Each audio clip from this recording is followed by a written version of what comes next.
இது நாளுக்கு ஒரு பேச்சு, 40 நாளில் ஒரு பேச்சு, 80 நாளில் ஒரு பேச்சு, கூட்டணி அமைஞ்சா ஒரு பேச்சு, கூட்டணி இல்லைன்னா ஒரு பேச்சு. வைகோ, ராஜேந்திர பாலாஜி இவங்கெல்லாம் எனக்கு ஒன்னா தான் தெரியுறாங்க. எந்த நேரம் ஸ்டாலினுக்கு கோபம் வருதோ அந்த நேரம் ஒரு ஆட்சி கொடுக்கும். அவருக்கு கோபம் வரணும்.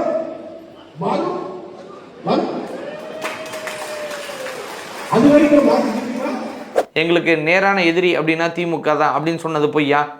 அதிமுகங்கிற கட்சி எப்படி உதயமாச்சு? திமுகங்கிறதுல ஒரு குடும்ப ஆட்சி, ஏமாத்து, ஊழல் நடக்குது, இதெல்லாம் சொல்லித்தான் எம்ஜிஆர் வந்து அதிமுக அப்படிங்கிறதே உருவாக்குனார்.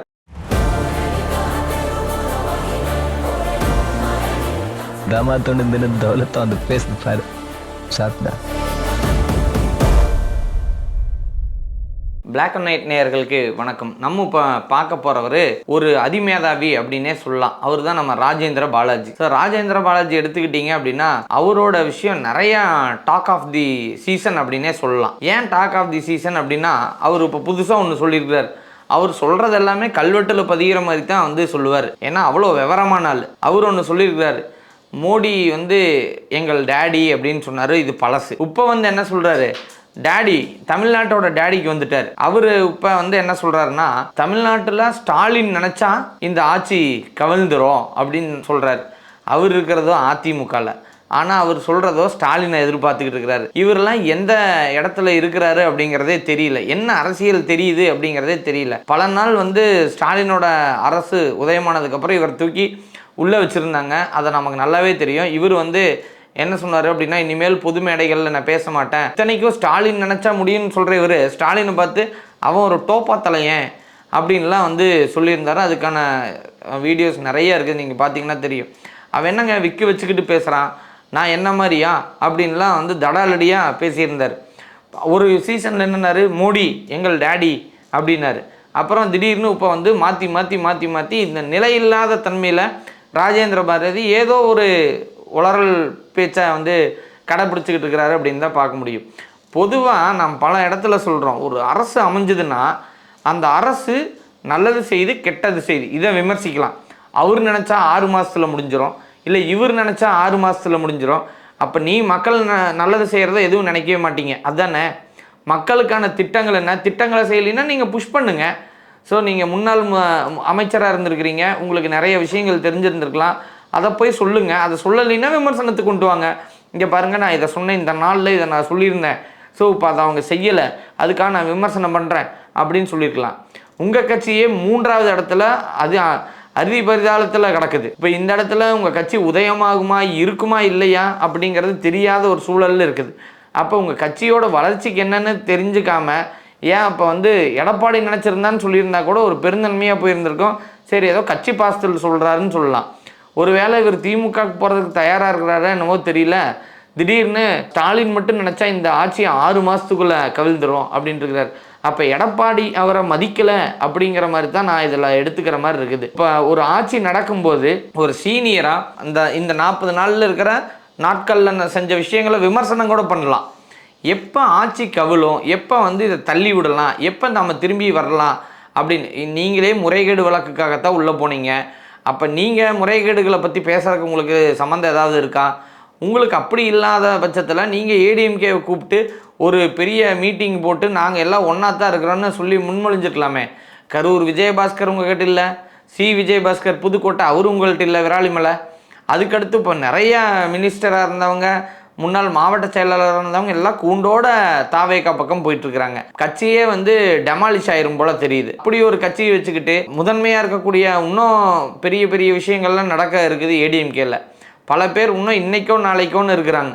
இன்னும் வந்து தலைமை சரியில்லை, தலைமையினால தான் நாங்கள் வெளியில் போகிறோம் அப்படின்னு. இன்னும் வேலுமணி அவரோட ஸ்டாண்டு, கோயம்புத்தூர் வேலுமணி அவரோட ஸ்டாண்டெல்லாம் இன்னும் முழுமையாக தெரியல. நம்ம வேலூர் தொகுதி அவரோட ஸ்டாண்டும் முழுமையாக தெரியல. அவங்கெல்லாம் போனாங்கன்னா கட்சியே இல்லைன்னு அர்த்தம். இப்போ அடுத்த தடவை நீங்கள் ஓட்டு சேரிக்கிறதுக்கு நீங்கள் வேணால் எடப்பாடி அவரோட போகலாம். நீங்கள் இருக்கிறீங்களா இல்லை அடுத்த தடவை திமுக பக்கம் இது போயிடுவீங்களா என்னன்னு தெரியாதுன்னு நினைக்கிறேன். அதனால் நமக்கு என்ன வருது அப்படிங்கிறத தாண்டி ஏதோ கருத்து கேட்டாங்க நம்ம பதில் சொன்னோம் அப்படின்னு. இதுதான் இந்த அதிமுக திமுகவோட நிலை. இந்த அதிமுக என்ன பண்ணுவாங்க, திமுக என்ன பண்ணுவாங்கன்னா, இத்தனை நாள் நான் பிரதான எதிரி, நாங்கள் 60-70 கால ஆண்டு எதிரி அப்படின்னு சொல்லி வச்சிருந்த இவங்க இப்போ என்ன பண்ணுறாங்க, ஏன் நாங்கள் இப்போ இவர் கூட கேட்டார், ஏன் அதிமுகவும் திமுகவும் இணைஞ்சா என்ன தப்பு அப்படின்னு சொல்லிட்டு நம்ம திமுக செய்தி தொடர்பாளர் அவர் கூட கேட்டிருந்தார். நான் தெரியாம கேட்கிறேன், இணைஞ்சா என்ன தப்புன்றவங்க அப்ப இத்தனை நாளா மக்களை ஏமாத்திட்டு இருந்தீங்களா? நாங்க 2 பேரும் எதிரி, எங்களுக்கு ஒவ்வொரு மேடை ஏறியும் நீங்க பேசுனதெல்லாம் பொய்யா? அப்ப எங்களுக்கு ஒரே எதிரி அது வந்து அதிமுக தான் அப்படின்னு திமுக பேசுனது பொய்யா? அதிமுக எங்களுக்கு 3ஆம் கட்சியில எதுவும் கிடையாது, எங்களுக்கு நேரான எதிரி அப்படின்னா திமுக தான் அப்படின்னு சொன்னது பொய்யா? அதிமுகங்கிற கட்சி எப்படி உதயமாச்சு? திமுகங்கிறதுல ஒரு குடும்ப ஆட்சி, ஏமாத்து, ஊழல் நடக்குது, இதெல்லாம் சொல்லித்தான் எம்ஜிஆர் வந்து அதிமுக அப்படிங்கிறதே உருவாக்குனார். ஜெயலலிதா அம்மையார் அவர்கள் இனிமேல் எந்த வாழ்நாளிலும் திமுக பக்கமே யாரும் போகக்கூடாது, திமுக நமக்கு நிரந்தர எதிரின்னு சொன்னாங்க.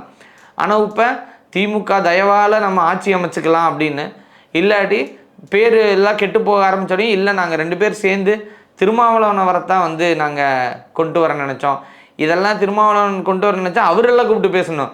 நீங்கள்லாம் தனியாக வந்து ரிசார்ட்டில் ரூம் போட்டு பேசுறது, இந்த ரிசார்ட்டில் ரூம் போடுறது விட்டா உங்கள்கிட்ட உண்மையானவங்களே யாருமே இல்லையா? அப்போ பணத்தாசைக்கு போகிறவனை தான் நீங்கள் கேண்டிடேட்டை நிறுத்துவீங்களா? நான் தெரியாமல் கேட்குறேன். ஒரு ஊனா சரி எல்லாத்தையும் கொண்டு போய் ரிசார்ட்டில் அடைச்சி வச்சிடுறது. அப்போ பணத்தாசை பிடிச்சவனை ஏன் நீங்கள் வந்து கேண்டிடேட்டை நிறுத்துனீங்க? பண ஆசை இல்லாதவன், மக்களை நேசிக்கிறவனை நீங்கள் கேண்டிடேட்டை நிறுத்தினீங்கன்னா அவன் எவ்வளோ பணம் கொடுத்தாலும் போக மாட்டானே.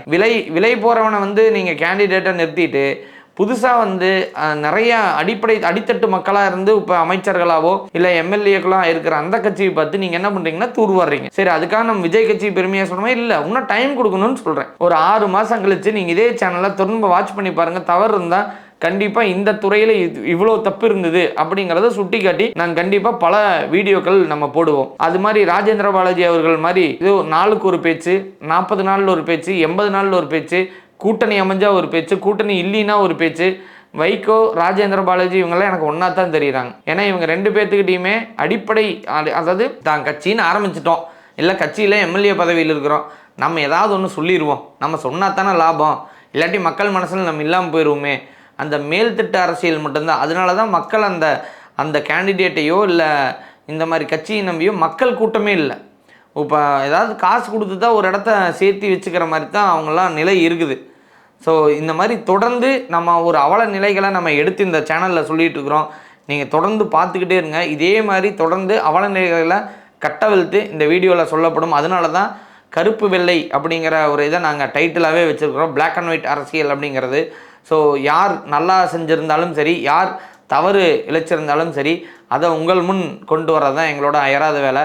நீங்கள் தாராளமாக கமெண்ட்டில் தார்மீகமாக நல்ல கருத்துக்களுக்கும் இல்லை உங்களோட சொந்த கருத்துக்களுக்கும் இல்லை உங்களோட மோசமான கருத்துக்களுக்கும் விடை சொல்கிற காத்திருக்கிறோம். நன்றி, வணக்கம்.